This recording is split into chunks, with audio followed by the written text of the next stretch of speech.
listeners. Welcome to the Triple Threat Podcast, where we are focused on news, sports, and education.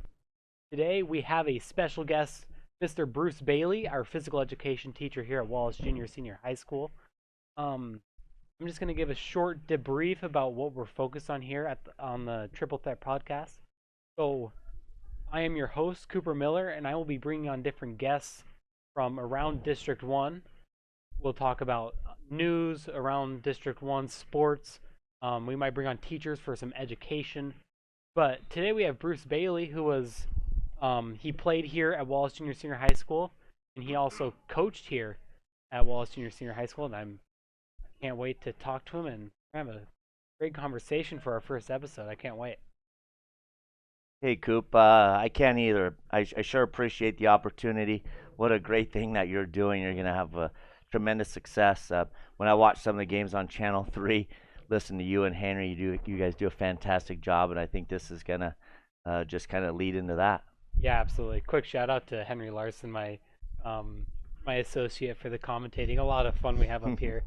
But my first question, and we'll get underway here, is what was it like playing in Wallace when you were younger? Well, I could tell you this, and I think you're going to feel the same way as you get older. It's definitely some of my best memories that I'll ever have, and some of the best memories that some of my friends and teammates will ever have. I'm very honored, and it was absolutely a pleasure to be able to play in front of the Wallace crowd and be able to represent the community of Wallace that I grew up loving, and very fortunate that I was been able to do that. Absolutely. And this school obviously was built in, what was it, 2004?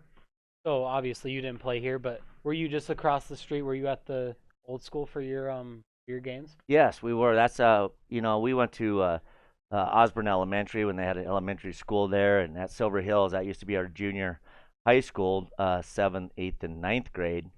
And then in 10th grade we moved up here to the Civic Auditorium, went to school there, and was very fortunate to play in that gym for all of our games. Yeah, and I mean, to be honest, I'm upset that we can't use that gym anymore because the layout and the setup, it's like an auditorium. It's so cool how the bleachers are set up and stuff. So it'd be cool if maybe we could bring that back or renovate it and play some games there. But man, what an awesome setting that is. Absolutely. It was it's a fantastic gym. Whatever goes on, whatever they decide to do with it, it definitely had a lot of memories for me and for thousands of other people from our community. Absolutely. And with that being said, in that gym, what were rivalries like? Like, what were rivalry games like, and who were your rivals? Tell me a little bit about that. The rivalries that we had, they were very intense. It was almost a rivalry. Yeah. Yeah, whatever.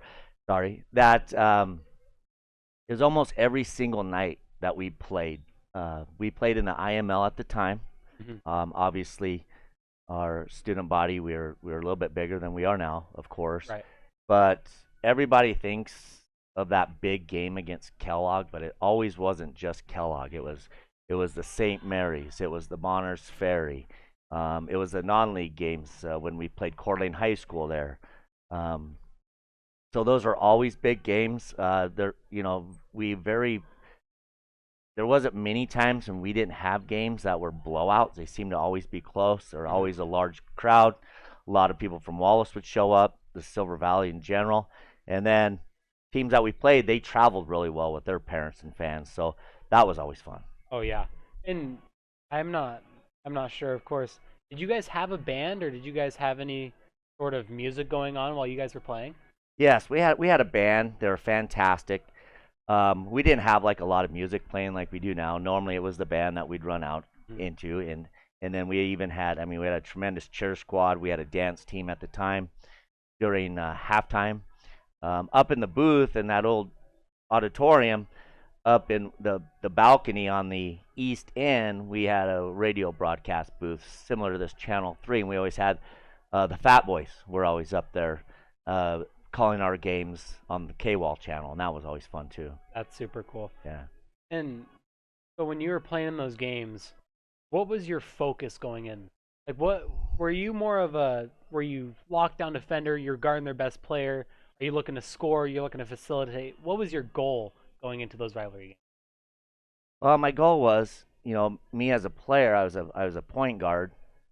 So the first thing that I wanted to personally do, and my coach I think wanted me to do, is to make sure that I facilitated. Uh, I think your job as a point guard is to get everybody involved. You kind of have to see how the game is progressing, what defenses they are running. Um, as a point guard, if you can get everybody on board, making some good passes, if they can get some easy buckets, get to the free throw line, make some foul shots, I think it just increases the energy. It gives people the more positive vibe to play harder, and it goes from there. Sometimes I think as a point guard, you may look at their defense, what they are giving us, and there's times where you may say, "Hey, I'm gonna have to score a few buckets here." You Totally. know, the people around me might not be shooting very well, and so on. So I think number one is to facilitate. Um, Obviously, as a team, when we were playing, we were coached by Coach Camp and Kirby Krulitz. Defense was a big one, and it was a full court pressure almost all game long. So we also looked to defend the ball as best as we could. Yeah, and that's takes me to my other point.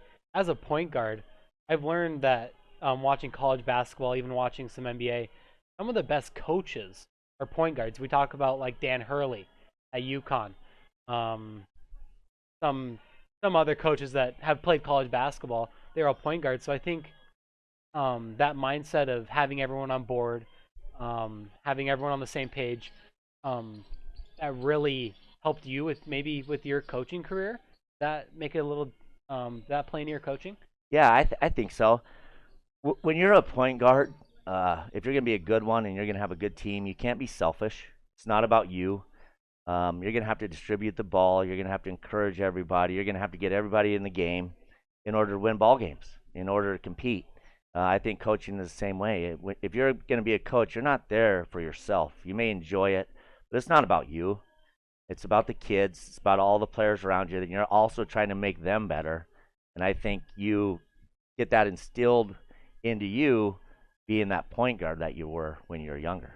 Absolutely, and I mean, of course, I play on our high school basketball team here, but um, that's a big part. I don't play point guard. I play shooting guard, but just part of playing, I'd say quarterback too, is making sure that everyone knows their job, and that's just a huge part of playing basketball. Is if you have people off cue, off rhythm, not in the offense, it just makes life, especially on offense, so much more difficult. Absolutely. If you have one or two guys that aren't on board of what you're doing, you're not going to succeed. You hit it right on the nose. A point guard is just like being a quarterback. You're out there to be a leader, but your team, everybody needs to be on board. It's just not the five that are out there. The people, the sixth man, the seventh man, they should be watching that game, just like they're playing. So when they're in there, they know who's shooting well from that other team, what defense that other team's in, and so on. And I think it's not your first five, it's not your six, seven guys. It's everybody on that bench, including your head coach and your assistant coaches, that all need to be on board at the same time in order to succeed. Absolutely. And just a little shift here. When you were coaching or even when you were playing, what did you look for in a teammate or a player that you were coaching? Like what was the qualities that made a player very attractive to you? Well, I think first one is a player or a teammate that listened, Mhm. a player or teammate that can communicate well. Um, if you had teammates out there that, or if you're coaching and you had players out there that bought into your system and they trusted you, I think trust is a huge factor as well. Coaches trust them, and I think it kind of works back and forth together. So I think it's just the trust and the respect that you may get from your teammate or from your player that you're coaching that will help you move on and just be better as the season goes. Absolutely. I mean, I personally when I have a teammate that I can have some dialogue with and I can have conversations with about what we're seeing on the court, it makes things so much easier. And also I think that builds trust between each other as teammates. I haven't had the opportunity to coach yet, of course, but I've learned certainly as a player that when you can have dialogue with someone, it builds trust and it builds a great connection between one another. And Absolutely, it's the rapport, right? It's the rapport that you have with each one, and if you have that rapport, I think that's when things go much better. absolutely. Um, and then when you were playing, who was the most talented player that you faced, or talented team that you faced? Yeah, but that's it's a real hard one. When we were playing, we played some larger schools that were very talented. Our league games, man, it was a battle every single night. Our schedule was brutal. That's a tough one, but I guess I'd have to say when I was a sophomore, we were playing Post Falls High School. Probably by far, I think my teammates would say this as well, by far the best team that we ever played. They're ranked number one in the state. Obviously, they're one of the bigger schools in the state of Idaho. They had a player on there that I think was the best player we ever played against, that I ever played against. His name was Scott Flock. Mhm. You know, his brother officiates, and he was official Yeah. for us for a very long time. And that year, he was Idaho State Player of the Year, and he signed a contract to play with um, the Vandals. Just unfortunately, you know, he ended up passing away at a young age, so he didn't get that opportunity. But by far, that was probably the best team, best player that we ever played against. And also, that same year, um, Kellogg was also ranked number one in state in our league in the IML, and they were tremendous as well. I think they lost 2 games, and it was to the Post Falls team that I was talking about. And I mean, that mentality we start to see in college basketball. I'd say especially with Gonzaga, they play by most accounts a little bit of a weaker in conference schedule, but the iron sharpens iron mentality we see out of conference. They play big time teams, and I think you took that. I looked at some previous Max Preps records, but you see when you're coaching, you wanted those tough games. You wanted your players to see the best competition that they could see, and I think that made especially you as a player, but also your teams when you're coaching so much better and able to compete against those, or the opportunity to compete against those teams just makes your team so much better. Oh, absolutely. Us growing up, it just seems like our athletic director was, you know, always putting us in tough situations, and we learned to love that situation, and we looked forward to it. And anytime that we played an opponent that we thought we were going to win by 40, 50 points, to us that was no fun.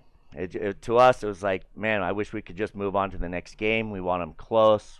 Uh, Whether you win or lose, they're just fun, competitive games, and I completely think that leads into uh, you as a person when you start coaching, because you look forward to those good, close games instead of some of the blowouts that you face. Absolutely. And I think with that comes people have to stop just looking at records. I don't think records are indicative of how good a team is. And I think a prime example of that this year I've noticed in high school sports is the Lakeside Knights, their girls team.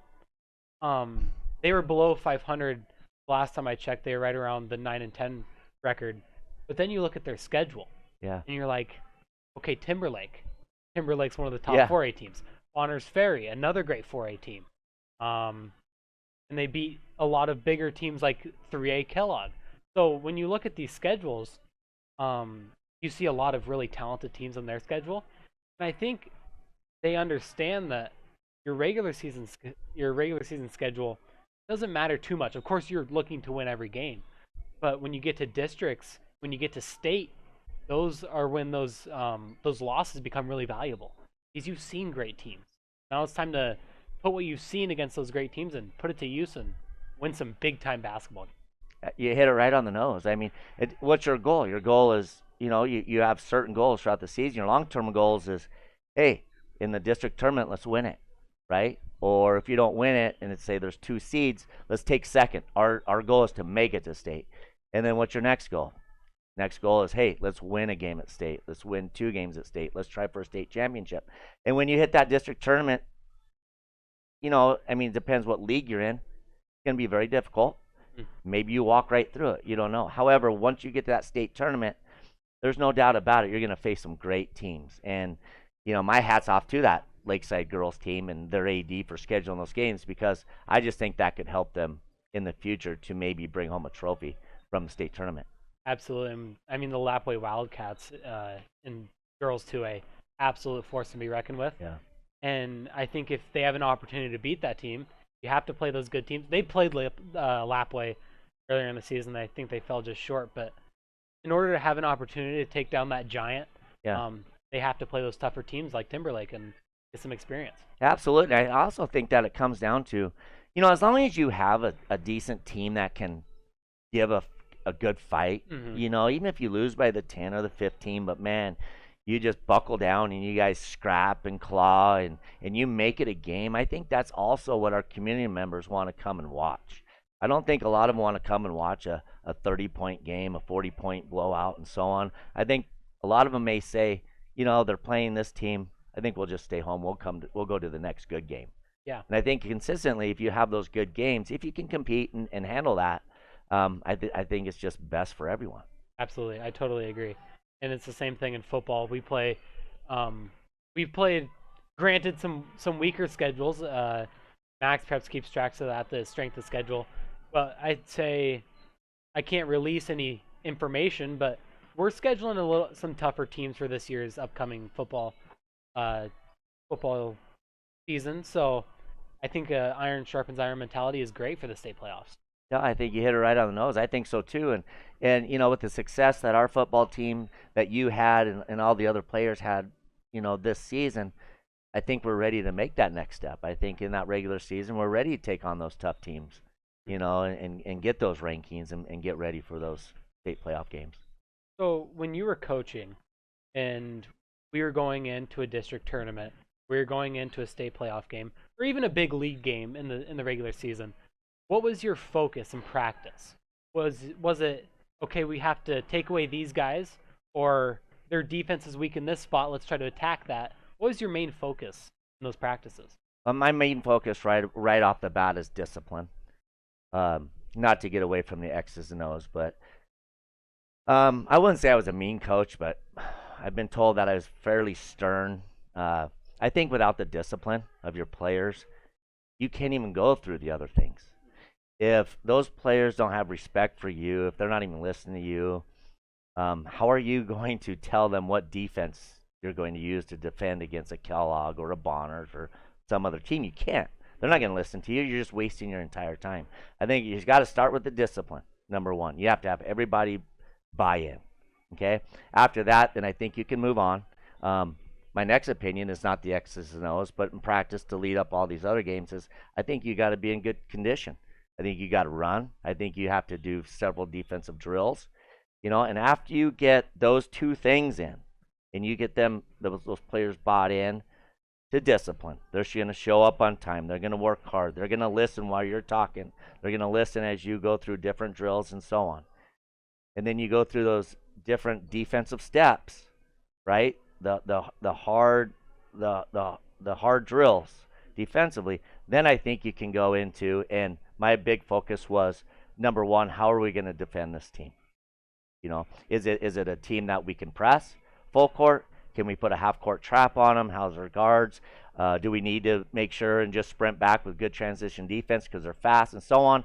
Maybe we'll run a box and one, maybe a triangle and two. Can we zone these guys because they don't shoot outside?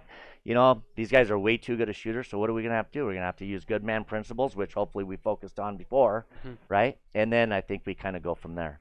After that, then I kind of focus more on offense. Okay. I think when you're conditioned well, you play great defense. I think that just kind of buys in and helps a team and certain individuals offensively. And I think a lot of players, especially, not so much coaches, but we have to get away from the negative connotation that conditioning is always bad and it's always a punishment. It's not necessarily a punishment. It can be, but conditioning is so important because we watch teams like the Lakeside Knights, or at the college level, we watch Alabama, one of the fastest teams in the nation. But they don't run, like, this isn't something that just happens for them. They have to condition, they have to be in shape, and they have to, in order to get out in transition, you have to run. And you can run out in transition, but then when you're out in transition, you have to run back and spray back and play Hmm. defense. So we have to get away from the idea that, oh, we're running now, we must have done something wrong or we did something bad. No, not necessarily. It's just a necessary evil. You have to condition, you have to be in shape, and you have to be able to get out and run. You speak so well, Cooper. You hit it right on the nose. I mean, can a coach make conditioning a punishment? Sure. You know, you're screwing off on the bus. You know, you do something stupid in the locker room. You can come out and condition for a punishment.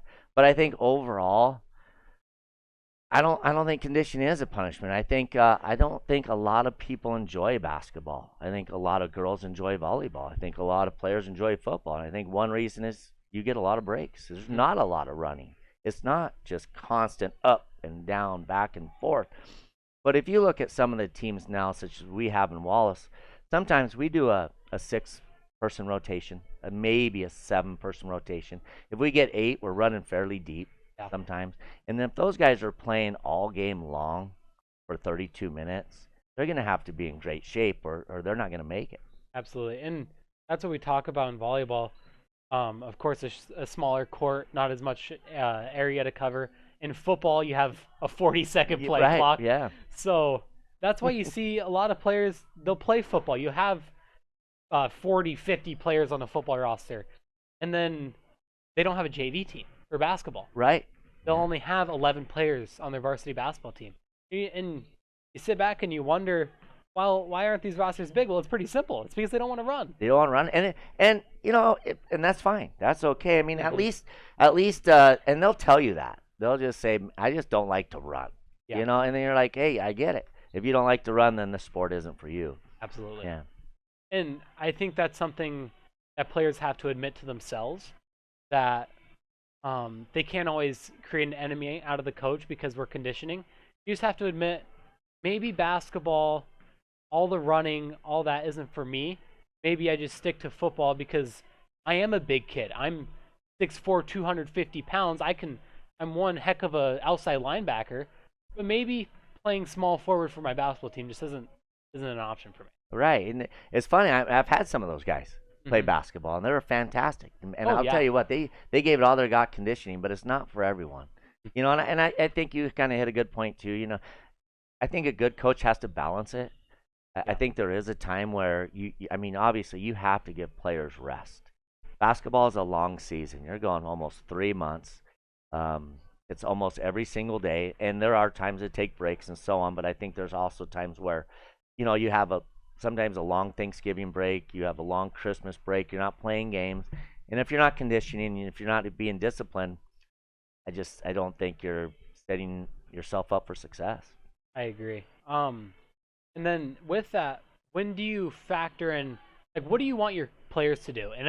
Now I know it's hard to control what your players do off the court, but in a perfect world, what would you like to see your players do to recover and just make sure their body is ready for the next practice or that next game? Sure. Well, it'd be ideal, you know, if players stay hydrated, Mhm. number one. Um, Stay off the caffeine drinks. I mean, those are pretty popular, obviously. It'd be great if they would eat, you know, well, a Mhm. balanced diet and so on, cut out more sugars and things like that. And I think a big one is rest. You know, get a good night's sleep, make sure you're home in your own bed and so on. Stay off of social media, stay off your cell phone, and I think those are just some simple key factors that would help with that. Yeah, and I mean, we look at some of the statistics and we see maybe I want to say it was 18%. Injuries increase by 18% when you're not consistently getting 8 hours of sleep each night. Yeah. And we're starting to see, I would say, more injuries than maybe when you played or even 15 years ago when you were coaching or my dad was coaching. Uh, we're starting to see some more injuries, I'd say. And I don't know if that's a part of it. I don't know if maybe AAU basketball or club volleyball is a part of it, using the same muscles and tendons over and over. But I just wonder what the reason is. Well, I think that's tough to kind of pin down. To be honest with you, I think that's one of those questions for a lot of those PT guys. Mr. Corey Lewis obviously would know more of that than I would. It could be just maybe the lack of conditioning and so on, the lack of being in shape. possibly strengthen those tendons, those ligaments that you need to, that may be causing some of those injuries. Absolutely. And we'll take a short pivot here. So we're talking about college basketball a lot. What do you see at the college basketball level from either coaches or players that you think could be implemented more into high school level basketball? That's a good question. I think if at the college level, I think any more the parity is outstanding. I mean, there's so many good athletes anymore, and I think those coaches are stressing a lot now on defense. Mhm. Moving your feet and also rebounding and those simple fundamentals that I think sometimes we get away from the basic fundamentals even in high school because we're thinking, well, these guys are older now. We don't have to work on moving our feet. We don't have to work on closing out. We don't have to work on rebounding. But I think these coaches in college continue to do that. I believe I used to go over and watch Gonzaga practice. And before even Mark Few would come out, those assistant coaches are out there just working on the basic fundamentals all the time. And I think that's what we could still continue to implement and continue to do more at the high school level is those basic fundamentals. I think that's what college is doing. Absolutely. And I think on offense, I've seen uh, shifting towards the X's and O's a little bit. High school coaches sometimes, not all the time, a lot of coaches do a good job of this, but they over complicate their offenses. There's a lot of I moving agree. parts. There's not much continuity or fluidity in their offense. So I'd say when you were coaching, how big was your playbook? Did you have 3 or 4 plays that you're really good at? Maybe you extended a little bit more, but what was that number for you for amount of offensive plays? We didn't have a huge playbook. Our coach, Coach Lillenkamp, I kind of coached similar to what he did. That's how I learned, or that's who I learned from. But I'll kind of start with this, but he was big on discipline, okay, and conditioning and so on. But our playbook was fairly simple. He kept it easy. He gave us more. He let us go more freely instead of just pulling it out, setting it up. We got to push the ball a lot. He didn't want us to set it up if we didn't have to. I mean, obviously we had a continuity offense here or there, maybe one or two, and we had some set plays, maybe six or seven. Other than that, that's all we had. Yeah, and I think it's important, to have a couple different looks. Maybe when a team's playing zone, just a couple different looks to know where you're going to Sure. be. But especially in a zone that I've learned, you have to have a little bit of basketball IQ, and you have to know where your gaps are. Yes. Against a zone offense, you're looking at 2-3. You're looking at the wings. You want to get to the high post because those defenses collapse. So when you were preaching about zone offense, um, whether it's 2-3, 1-3-1, a 3-2, a point drop maybe, um, what were you focused on the ball moving around? Were you focused on people moving? What was the focus against the zone defense? Well, I think number one, and I think ball movement is very important because the defense can't move faster than ball movement. With good ball movement, I think you're going to catch those defensive off balanced. And then after good ball movement, I think you're exactly right. You have to play those gaps, and you have to penetrate those gaps. You have to penetrate the gaps. You have to draw people to you, so you can either kick it down to the short corner, you could kick it out for an open three, and so on. So I think penetration sometimes against the zone is overlooked. I don't think players sometimes don't do it enough, and I think that's a big focus right there. Yeah, and against a 2-3, the whole point of Jim Boheim at Syracuse, his focus was zero penetration. When you're running a 2-3, you don't want to touch in the key. If they want to take contested threes, contested jumpers, that's fine. You just don't want to get down low in the paint. So, how if you did you run any zone defense when you were coaching, or is it almost strictly man? No, no, we mixed it up. It just kind of depends who you're playing. There are some teams that shot the ball so well we couldn't, especially on their home court, we couldn't sit in a zone, Hmm. so we had to play man. But you play some of those good teams that shoot well. If you just sit in the zone, you're just gonna get killed. But yeah, we ran a 2-3. I like a matchup 2-3, 1-2-2 sometimes, with a point drop in it. And to be honest, in our league, what I ran quite a bit is in our league, sometimes you'll find out that the teams sometimes have two good players. After those two players, it kind of drops off in talent. So my goal was against a lot of our teams was, hey, let's stop these two and let's make the other three beat us. So we sat into a triangle and two, a gimmick defense quite often. Against some good teams like Kellogg, we'd also do it, and then we just kind of rolled the dice. We'd make sure that they shot over that little triangle. We hope that they missed. We boxed out, and we got the rebound. Yeah. And when we're playing a 2-3, what are the principles on rebounding? Because we talk about so often what kills a zone. Well, it's great shooting teams, as you mentioned, and offensive rebounds. So if you have, in this league, at our level of basketball, we see someone like Max Simpson from Timberlake. He's 6'6", athletic, can go in and get a rebound, and he really did kill our 2-3 zone because he was able to rebound offensively. So what were the principles that you preached in a 2-3 zone to make sure you were rebounding? Rebounding out of a zone offense is difficult anyway, and that's one reason why some teams may not do it. But obviously, you're going to have to know your area. And somebody like Simpson there that was from Timberlake is you're going to have to know where he's at all times. And you may have to get one or two bodies on him. And obviously, kind of you'll know where, after seeing what they run, if they run a high-low, so on, he may run from the high post down to the short corner. He may just sit on that low block just to know where he's at. So I think just knowing where he's at on the floor, making sure that you always have somebody touching him at all times is how you have to try to rebound against that. And when you were watching some film and you noticed that maybe this team doesn't have great guards, what was your go-to press? What did you want to apply pressure with? I would like to go either with a diamond press, a 1-2-1-1, or a 1-2-2 with a guy over the ball. Hopefully they throw it to that the trap corner right there with the two guys trapping. You rotate hard right to the reversal man, make that trap guy maybe throw a long diagonal pass, especially if they had weak guards. Mm-hmm.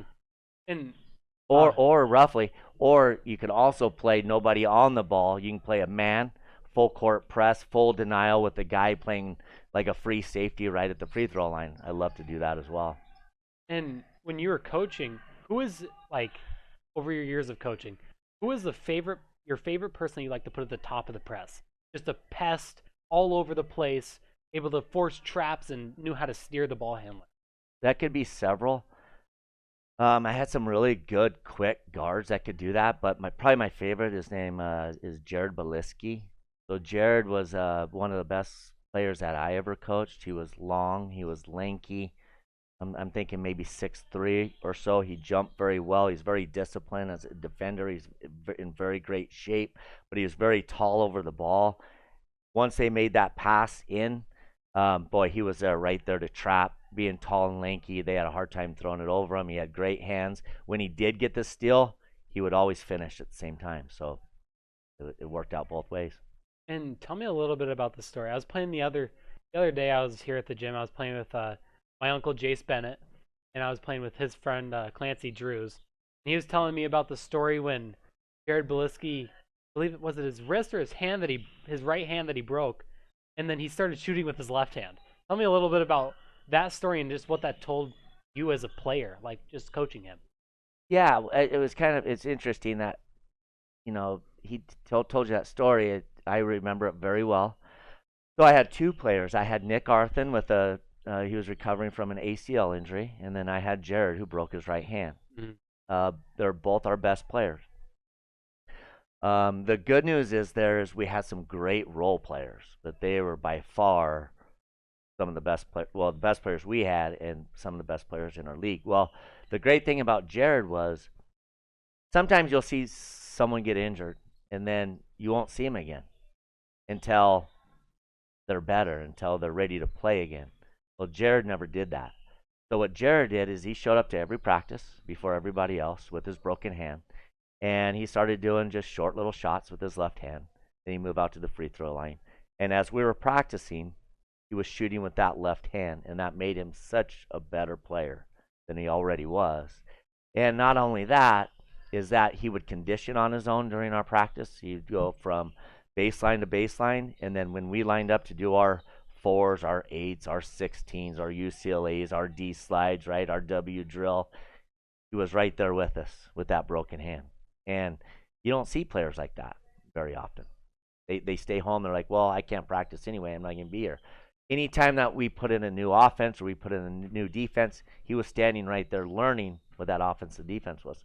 So he was ready to go right when he got that cast off. Yeah. And when he was playing and he was injured, some players, those better players, they take on kind of a mentor role. They try to coach those role players into, okay, when I'm playing and I'm starting and I've been in those situations before, this is what I try to do. This is what I look for. This is what I work on. Did he kind of take that role a little bit? He did. He and Nick both did. They both sat the bench during our games, and anytime we called a timeout, they would listen to me, obviously. And as the players are going to go back out, they'd get in somebody's ear and they'd give them some advice. Probably one of the neat things is what good assistant coaches do is when a player comes off, as a head coach, you may talk to him a little bit, but you may not have all that time. So what a good assistant does is he stands up. He doesn't sit there. He goes over and he tells that player what they can be doing better, or maybe what they are doing well, right? You give them some positive reinforcement. But that's also what Nick and Jared used to do. They used to get up off the bench. I go, yeah, got anything to say to them? Go say it. And they would. They'd get up off the bench, and those other players respected them very much, right? They're seniors and they're leaders. But I think those other players learn from them while they're injured, sitting through some of our ball games. Absolutely.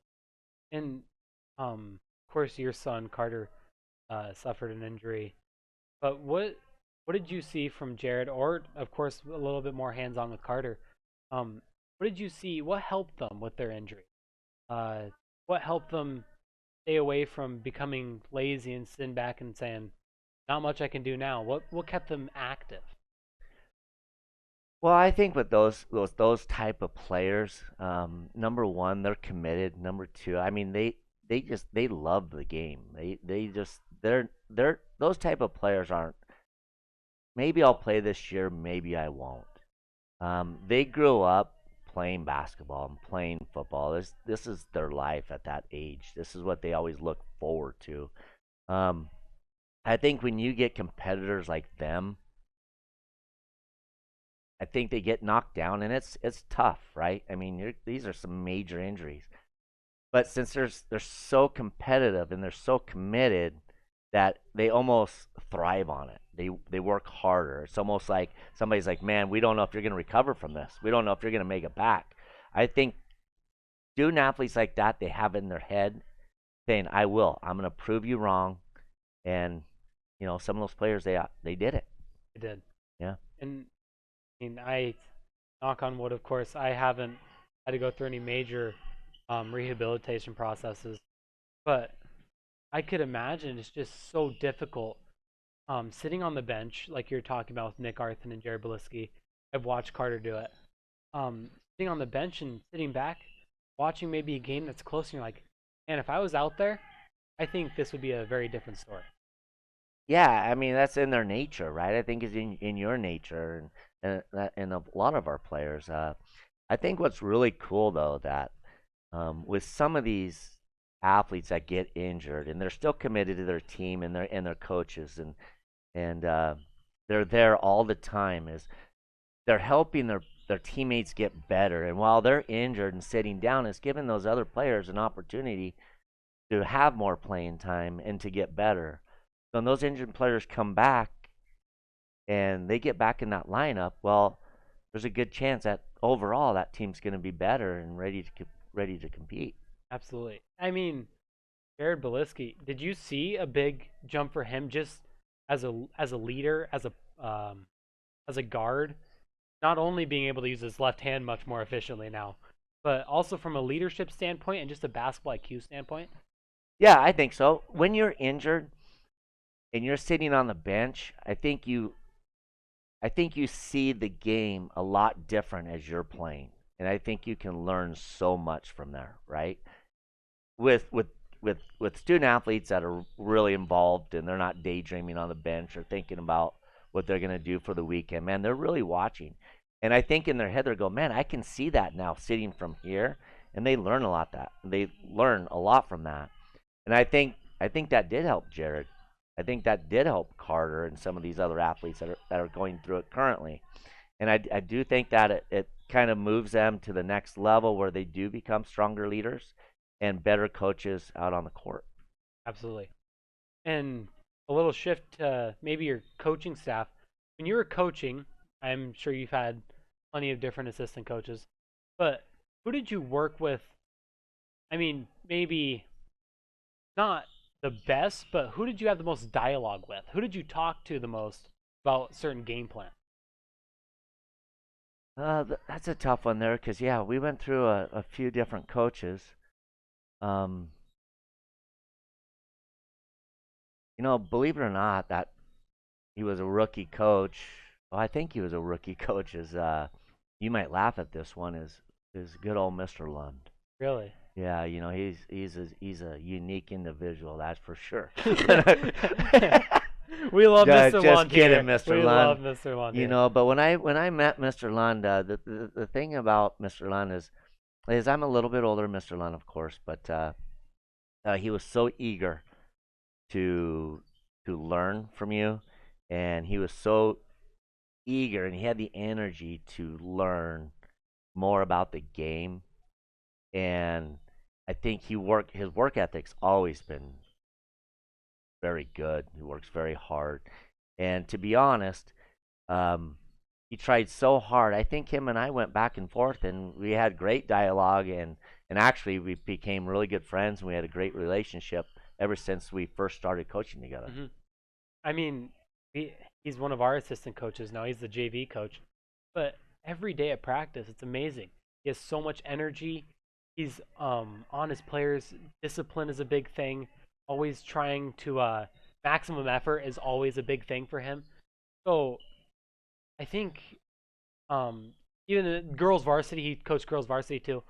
But it's just so impressive how much energy he has, how much dedication he has to the game, and how committed he is to his players. Yeah, he is. And you forget he was our head varsity girls basketball coach for a few years there, and I'll tell you what, he had some great seasons. And if you talk to some of those girls now, is that he was pretty hard. And you're right, he had discipline, and he did condition, and he did all that stuff that some players may not like. But when you go through it, and after you're done, you take a look back, and you think of those practices and those games, and what your coach did for you, and you start appreciating that. And you talk to some of those girls now, and they'll tell you that exact same thing. When I think about the great coaches that I've had over my career, I think about the ones that I've built connections with, and I think that's what he thrives at. He builds connections with his players, and it becomes, on a personal level, there's a mutual respect there, where he's going to respect you if you respect him, and both of you are going to thrive from that. And I think if you, the JV players, I think if you recognize that he's looking at what's best for you, and you respect him for that, it'll not only he'll respect you more, but it'll make you a better player. If you truly listen to what your coaches are saying, it will make you a better player, because I have never ever met a coach that had nothing valuable. They always have something of value, and if you listen and you pay attention to practice, there's always room to grow as a player. I absolutely agree, and it'll make you a better player, Cooper. Something like a Coach Lund does, or that your dad did, or maybe me. But we do try to work hard to make our players better. We work so hard to try to compete and win ball games, and everybody focus on trying to make it a state tournament, and do well in districts. And I get it. I mean, that's what a lot of our community wants. But I think a big goal that we try to also meet is how I think student athletes have an advantage after high school, because you go through the discipline, right? Your coaches want you to show up on time. They want you to show up every single day. When you do show up, they want you to listen. They want you to work hard. They want you to be a good teammate, right? And when you graduate, you could take all those characteristics and take them with you, right? I mean, when you go to college, what do you have to do? It's almost the exact same thing. Yep. When say you don't go to college and you just get a job, or you get a job after college, what's it going to entail? I mean, Those qualities, right? absolutely. Yeah. I mean, you're gonna have a boss that's gonna tell you what to do, and the work ethic that you put in, whether on the basketball court, the football field, the volleyball court, those things are gonna play a role in your day-to-day job. And I think every student athlete, including myself, is going to appreciate those things and appreciate my coaches for the discipline that they've instilled in me. Yeah, I think so. And sometimes as a coach, is you forget about those things. Those are life skills that those players are going to take with them forever, right? But then sometimes coaches, including myself, we look at our win loss record. We look at, God dang, we didn't make it to state again this year. And then we forget about those big things that we're trying to instill and teach our players what they can take with them as they grow up. Yeah, and the other thing I wanted to ask you is, me and you both, we say student athlete, and student comes first. How important was grades to you for players on your team, and as a player, how important are grades for students? Very important. When I was a coach, we focused a lot on grades. In fact, when I was coaching down in Boise, in Mount Home actually, is that we had a mandatory study hall from 3:15 to 4, and every student athlete had to show up to that study hall because our team was really struggling with Right. grades. So we implemented a mandatory study hall, and if they didn't go to that study hall, then they didn't go to practice, and if they didn't go to practice, they didn't play in any games. Mhm. So that's very important to me. As the athletic director, it was very important to me to be consistent with looking over students' grades. Because if you do that as a coach, as an AD, as an assistant coach, and you talk about that, and if those student athletes realize, look, I'm not going to be able to play if I don't keep my grades up, you know, they'll keep those grades up. They'll Mhm. work hard. If you don't focus on that and they think, well, I can skate by with D's, I can even fail a few classes. I don't think they're going to work hard in the classroom and get those grades up. And what's the whole point of this? To get a good education. To get a good education, absolutely.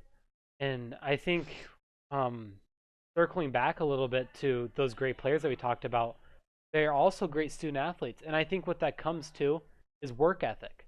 They're willing to work not only on the court, not only in the weight room right over here, but also in the classroom. And I think that shows to a college that you might be applying to an employer that you might be submitting an application to. When you have great grades, when you have successful athletic career, I think those are very attractive and valuable things to um, things that you see later on in life, whether you're working or going to college. Yeah, absolutely. It just opens the gates for more opportunities, obviously, right? Um, and you're right. I mean, great grades and a great athlete and so on. But in my personal opinion, even if a student has a 2.0, they meet the eligibility requirement. If they're respectful in that classroom, they're working hard. They might struggle learning. They might not retain information like many others, right? Yeah. But man, if they're working hard and they're giving all they got, they show up every day. They show up on time. They're listening to that teacher. I mean, look what the gates open there as well. I mean, who's going to want to hire them? Everyone. Hmm. Just because they got a 2 point, that doesn't matter, man. They're looking at so many different qualities. So it's not always that GPA and so on. There's just other factors that will influence their success. Absolutely, and I think you bring up a great point. Um, I say greatness, but I should put greatness in quotation marks because those all different people look different. Greatness is a subjective word, Hmm. and now that might be some people. Greatness might be making a lot of money. Some people, greatness might be having a loving and caring family and raising your children and having a loving wife. Greatness to someone else might be getting your PhD. I'd say greatness you should put in quotation marks always because it's such a subjective idea. No, absolutely. You hit it on the nose, right? Everybody's different, but I think it's just those, those simple things as we go back to coaching, for example, that we try to instill into these players to help them be better players and teammates and so on. But, you know, just to kind of sum it up is just to um, be able to graduate from high school, number one, and after graduation, you can take some of those qualities and put them into your life to be successful and enjoy it. Absolutely. And I think that's a great note to end on. It was a pleasure having you on. I think this conversation went really well. We talked about the X's and O's. We talked about what goes into coaching and the extracurriculars beyond coaching in the classroom. Um, yeah, I think it was really productive, and I think the people are gonna love to listen to this for the first edition of the Well, I hope Triple so. Threat. Well, the triple threat, Coop. I'll tell you what, man. I'm proud of you. I think I'm really looking forward to see how this goes and how far you take it. Um, Obviously, you've already had being a sophomore, you've had a tremendous athletic career. Academically, man, you're I don't know, maybe one, two, I don't know, but you're at the top of your class. Uh, Things are going good for you, and thank you for having me on. And this is the first one, correct? Yep.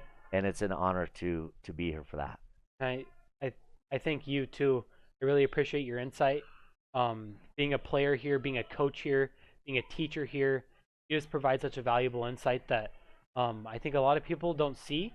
I think when people blame coaches or blame teachers for things, they don't get that perspective from you, and they don't get the perspective from coaches. And I think this is really valuable having these conversations because they see what coaches are thinking. They are looking out for your kid's best interest, and they want your kid to work hard and be successful. And I've seen that evident in all of our coaches here, and our previous coaches. Absolutely. Thank you. Thank you, Coop. Appreciate it. Yeah.